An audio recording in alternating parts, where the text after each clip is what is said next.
오늘도 참으로 좋은 하루 허락하신 하나님께 감사하고 예배로 시작하겠습니다. 찬송가 285장 주의 말씀 받은 그날 함께 찬송하시겠습니다.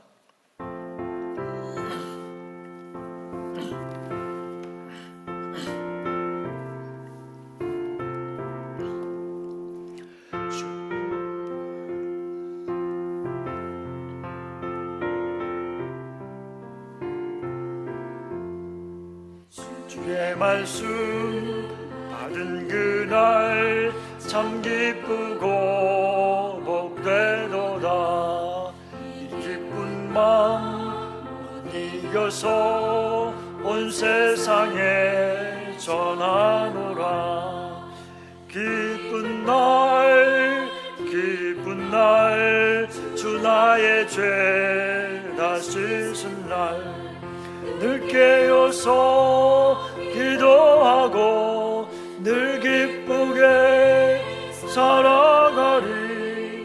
기쁜 날 주 나의 죄 다 씻은 날 이 좋은 날 선한 몸 새 사람이 되었으니 이 몸과 맘 다 맞춰서 영광의 주를 섬기리. 기쁜 날 주 나의 죄 다 씻은 날 늘 깨어서 기도하고 늘 기쁘게 살아가리. 기쁜 날 주 나의 죄 다 씻은 날.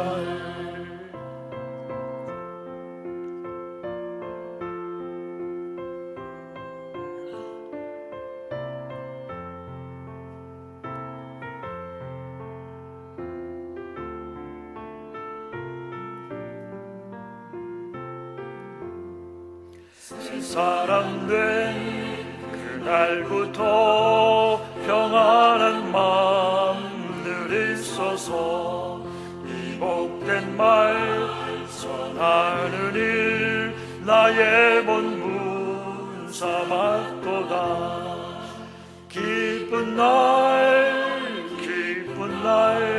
주 나의 죄 다 씻은 날 늘 깨어서 기도하고 늘 기쁘게 살아가리.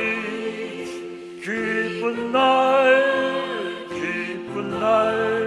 주 나의 죄 다 씻은 날.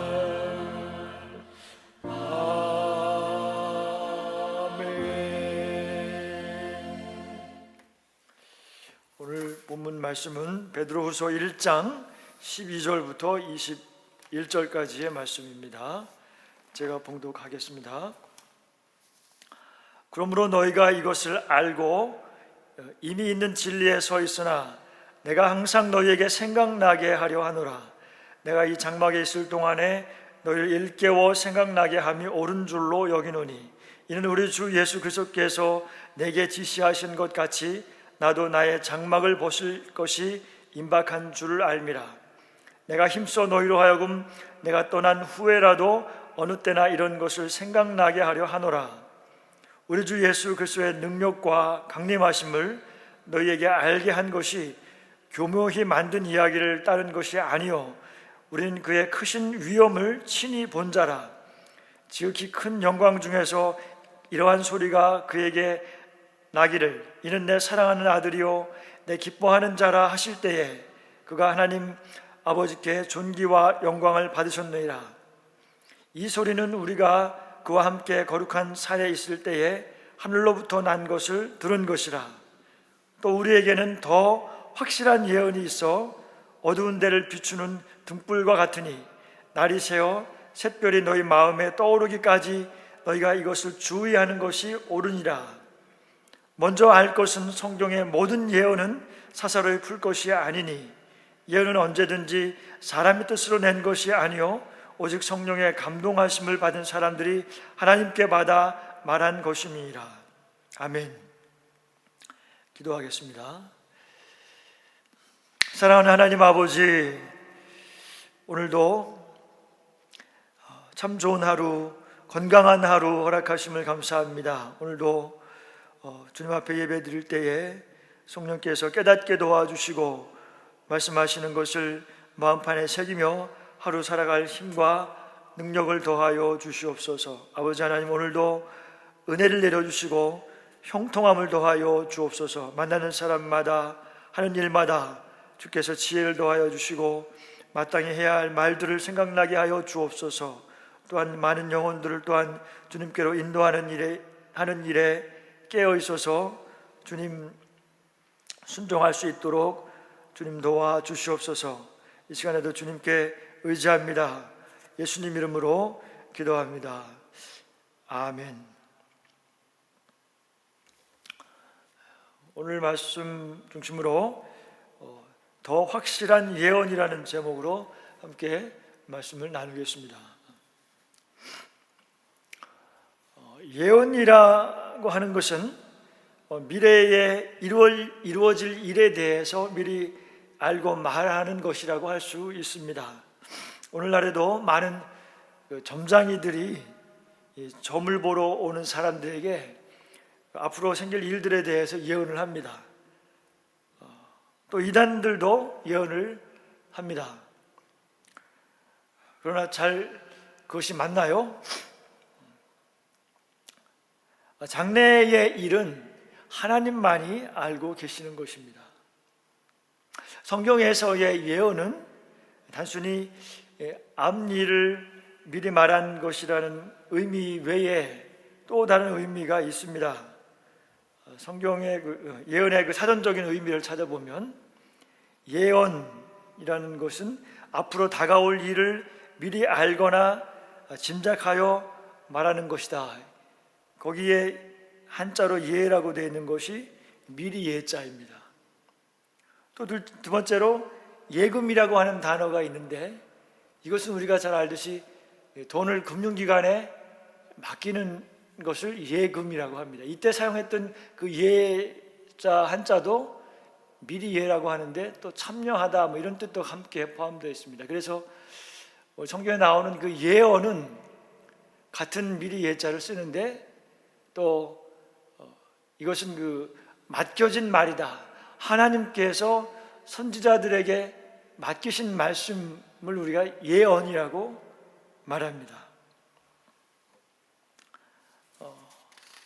따라서 하나님께서 우리에게 전달하시고자 하는 말을 선지자들에게 맡겨주셨는데 그 확실한 예언은 무엇인지 오늘 한번 더 확인해 보겠습니다. 오늘 본문을 통해서 살펴보면 이제 지난주에 이어서 베드로 사도는 이제 핍박을 받아서 자신이 이제 잡혀서 순교하게 될 때까지 얼마 남지 않은 것을 직감하고 있었습니다. 그래서 이제 마지막으로 마음속에 있는 그 유언과 같은 말을 편지로 기록을 합니다. 1장 12절 말씀입니다. 그러므로 너희가 이것을 알고 이미 있는 진리에 서 있으나 내가 항상 너희에게 생각나게 하려 하노라. 베드로는 편지의 수신자들에게 지난주에 그 너희의 부르심과 택하심을 굳게 하라 라고 말을 했습니다. 그래서 믿음의 사랑을 더해서 경건한 신의 성품에 참여하는 자가 되라고 말씀을 했습니다. 그래서 하나님의 자녀다운 또 하나님의 성품을 닮은 자가 되어서 하나님께 영광을 돌리는 자가 되라고 말씀했습니다. 베드로는 수신자들에게 이미 진리에 뿌리를 내리고 서 있지만 이제 자신이 육신을 벗어나야 하는 때가 가까워옴을 알고서 더욱더 간절한 마음으로 당부를 하고 있습니다. 자신이 죽고 없을 때라도 꼭 너희에게 생각나게 하기 위해서 이 편지를 쓴다고 말합니다. 13절 14절 말씀입니다. 내가 이 장막에 있을 동안에 너희를 일깨워 생각나게 함이 옳은 줄로 여기노니 이는 우리 주 예수 그리스도께서 내게 지시하신 것 같이 나도 나의 장막을 벗어날 것이 임박한 줄을 알미라.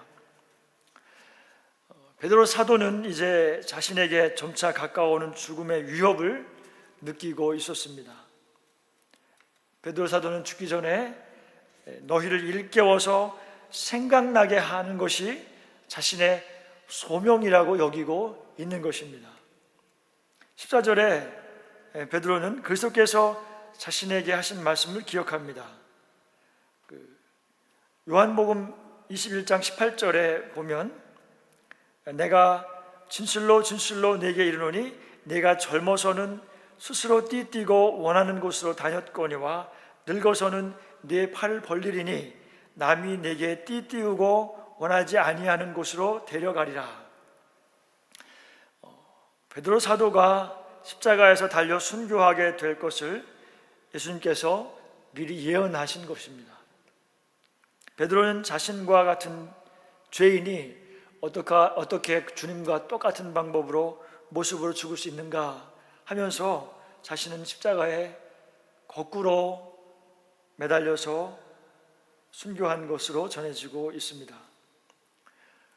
베드로는 자신이 죽은 후에 자신이 없는 상황에서 제자들이 꼭 기억하기를 바라는 마음으로 편지를 씁니다. 15절 말씀에 내가 힘써 너희로 하여금 내가 떠난 후에라도 어느 때나 이런 것을 생각나게 하려 하노라. 베드로는 반복해서 말합니다.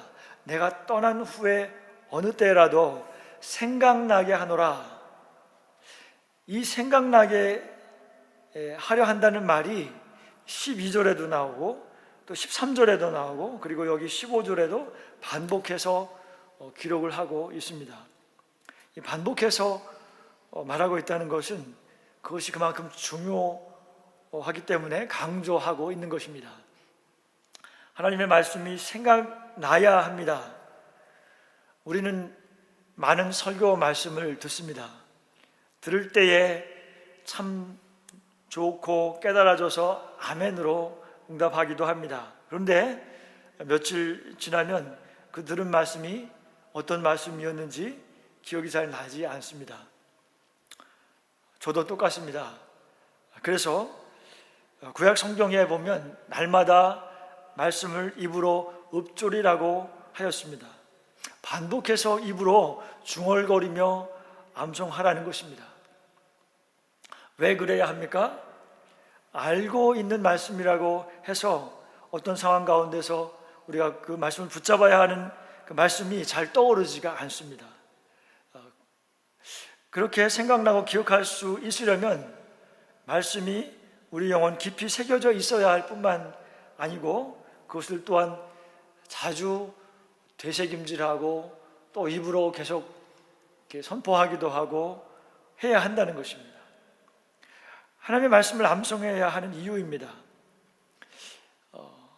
성경 암송은 배우가 대사를 외우는 것과는 좀 다릅니다. 말씀 암송은 먼저 묵상이 선행되어야 합니다. 그래야 성경 말씀이 맛이 있는 것입니다. 암송이 되어 있는 말씀만이 그렇게 묵상되어 있는 말씀만이 우리에게 남아있는 것입니다. 암송했던 말씀들을 자주 사용하게 되면 또 생각이 납니다. 또 기도할 때에도 그 말씀을 붙들고 하나님께 기도할 수 있습니다. 베드로는 편지의 수신자들에게 진리의 말씀이 생각나게 하는 것이 자신의 소명이라고 생각을 했습니다. 또 베드로가 수신자들에게 알게 한 모든 말씀들은 꾸며낸 이야기가 아니라고 말하고 있습니다. 16절 말씀에 우리 주 예수 그리스도의 능력과 강림하심을 너희에게 알게 한 것이 교묘히 만든 이야기를 따른 것이 아니오 우리는 그의 크신 위엄을 친히 본 자라. 여기서 말씀하고 있는 능력과 강림하심이 무엇을 의미하는지 좀 더 이해를 돕기 위해서 세 번역 성경을 비교해서 함께 보면은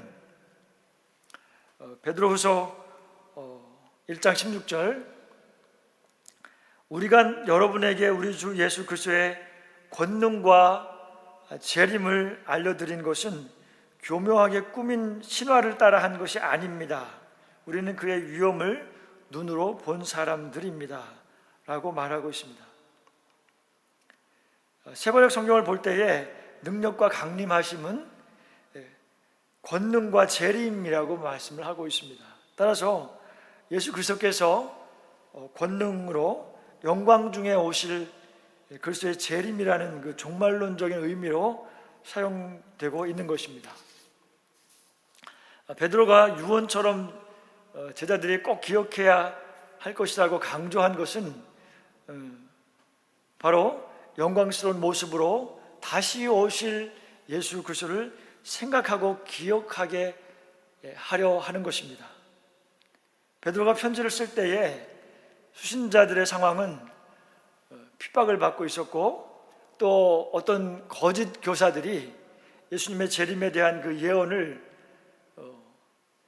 신화와 같이 끝없는 족보에 몰두하고 변론하는 데 집중해 있다, 이렇게 폄하하고 또 이렇게 잘못 가르치고 있습니다. 이것이 디모데전서 1장 4절에도 그렇게 말씀을 하고 있습니다. 그래서 제자들이 혼란에 빠질 수 있는 아주 긴박한 위험에 처해 있었던 것입니다.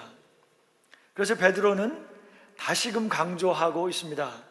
베드로는 예수님의 재림에 대한 예언은 꾸며낸 말이 아니고 그 예수님의 영광스러운 모습을 자신은 직접 본 사람이라고 말하고 있습니다.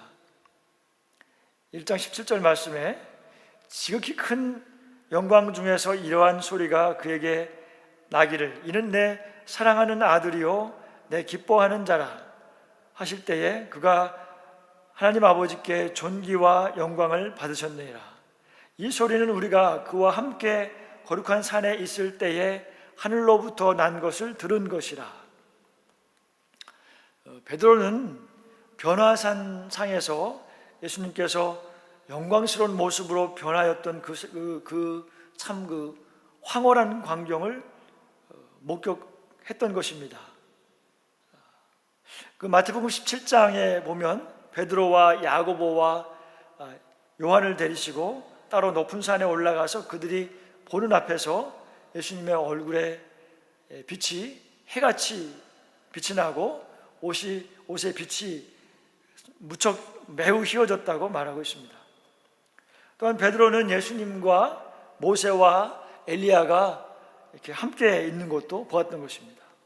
뿐만 아니고 하나님께서 예수님을 이는 내 사랑하는 아들이요 내 기뻐하는 자니 너희는 그의 말을 들으라 라고 말씀하신 것을 직접 들었던 것입니다. 베드로는 그 사건으로 예수님이 참으로 어떤 분이신지 확실하게 알게 되었던 것입니다. 베드로는 그 평생에 잊을 수 없는 그 감격적인 장면을 지금도 생생하게 기억하고 있는 것입니다. 그러나 베드로는 그 감격적인 장면을 눈으로 본 것보다 더 확실한 것이 있다고 말합니다. 여기 19절 말씀에 또 우리에게는 더 확실한 예언이 있어 어두운 데를 비추는 등불과 같으니 날이 새어 샛별이 너희 마음에 떠오르기까지 너희가 이것을 주의하는 것이 옳으니라. 많은 사람들은 하나님의 눈으로 보이지 않기 때문에 믿을 수 없다고 말합니다. 그러나 부활하신 주님께서 도마에게 말씀하신 것 같이 보지 못하고 믿는 자는 더 복이 있다고 말씀을 하셨습니다. 육신의 눈으로 본 것은 한계가 있습니다. 그 기억은 점차 희미해져 가는 것입니다. 그렇지만 기록된 하나님의 말씀은 영원토록 변함이 없습니다. 마가복음 13장 31절에 천지는 없어지겠으나 내 말은 없어지지 아니하리라. 하늘과 땅이 불에 풀어져서 없어질지라도 하나님의 말씀은 없어지지 않고 영원합니다. 베드로가 말하는 그 더 확실한 예언은 그러면 어떤 예언입니까? 그 예언은 구약 성경 전체에 나타난 메시아에 대한 예언을 말하고 있는 것입니다. 구약의 선지자들이 메시아가 구세주로 오실 것을 예언함과 동시에 또 종말론적으로 또 심판주로 오실 것을 예언을 하고 있습니다. 그리고 그 당시는 주님께서 승천하시면서 다시 오시겠다고 약속하셨습니다. 이것은 주님께서 직접 예언하신 것입니다. 따라서 여기서 말하는 확실한 예언은 이제 곧 다시 오실 예수님, 심판주로 오실 예수님의 그 재림에 대한 예언을 말하고 있는 것입니다. 한편 베드로는 재림에 대한 소망의 말씀은 어두운 세상에 비추는 등불과 같다라고 말씀을 하고 있습니다. 날이 새어 샛별이 너희 마음에 떠오르기까지라는 이 말씀은 재림의 때가 되어서 주님께서 다시 오실 때까지라고 하는 말과 같습니다.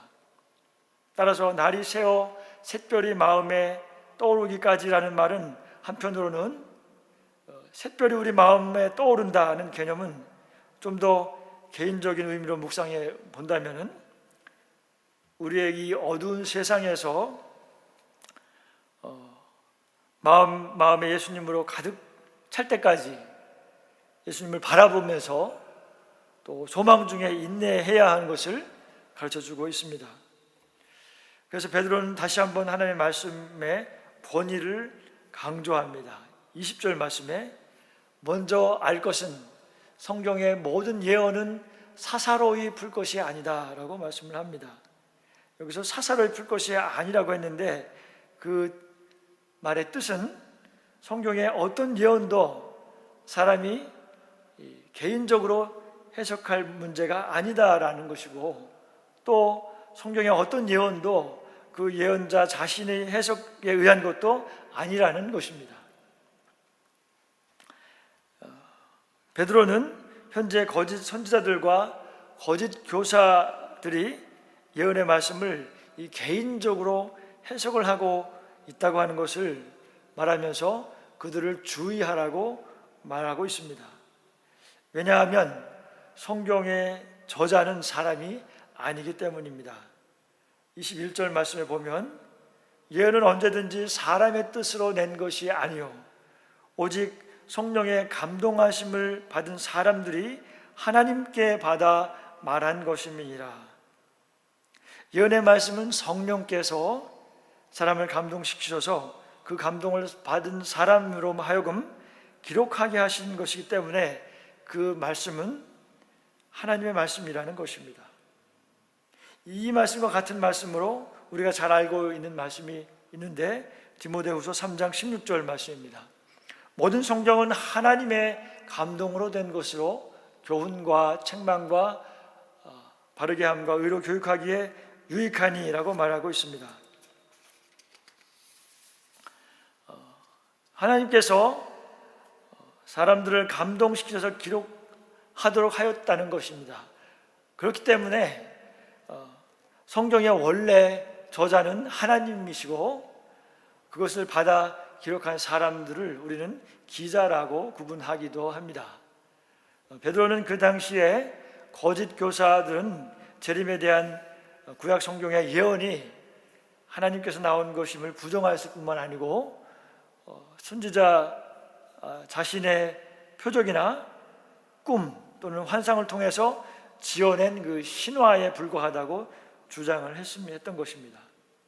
오늘날에도 성경 말씀의 권위에 우리의 믿음의 근거를 두어야 하는 것입니다. 많은 이단들이 들끓고 있는 세상에서 재림에 대한 하나님의 말씀을 옳게 분별하는 성도들이 다 되어야 할 것입니다. 그래서 이단에 빠지지 말아야 할 것이고 또 다른 사람들을 진리의 말씀으로 인도하는 성도가 되어야 하겠습니다. 이제 말씀을 정리합니다. 우리는 하나님의 말씀이 생각이 나야 합니다. 날마다 말씀을 묵상하고 암송해야만 우리 기억에 남습니다. 그리고 그 말씀이 우리를 붙잡아 주십니다. 그 말씀을 통하여서 성령님께서 우리에게 힘을 주십니다. 심판주로 다시 오실 주님을 기억할 때 우리의 믿음은 더욱 온전해질 것이라고 믿습니다. 우리는 이단이 많은 오늘날 분명한 진리의 말씀을 더욱 마음에 새겨서 이단에 빠지지 않도록 해야 합니다. 또한 우리 각 사람이 개인적으로 이제 육신의 장막을 벗는 날이 가까워옴에 따라서 영생의 소망 가운데 더욱 견고한 삶을 살아가시기를 소원합니다. 저와 환미교회 모든 성도님들이 영생의 소망 가운데에 이 세상에서 끝까지 믿음으로 승리하시기를 예수님의 이름으로 축원합니다. 주기도문 하심으로 예배를 마치겠습니다. 하늘에 계신 우리 아버지여, 이름이 거룩히 여김을 받으시오며 나라가 임하옵시며 뜻이 하늘에서 이루어진 것 같이 땅에서도 이루어지이다. 오늘날 우리에게 일용할 양식을 주옵시고 우리가 우리에게 죄 지은 자를 사하여 준 것 같이 우리의 죄를 사하여 주옵시고 우리를 시험에 들지 말게 하옵시며 다만 악에서 구하시옵소서. 대개 나라와 권세와 영광이 아버지께 영원히 있사옵나이다. 아멘.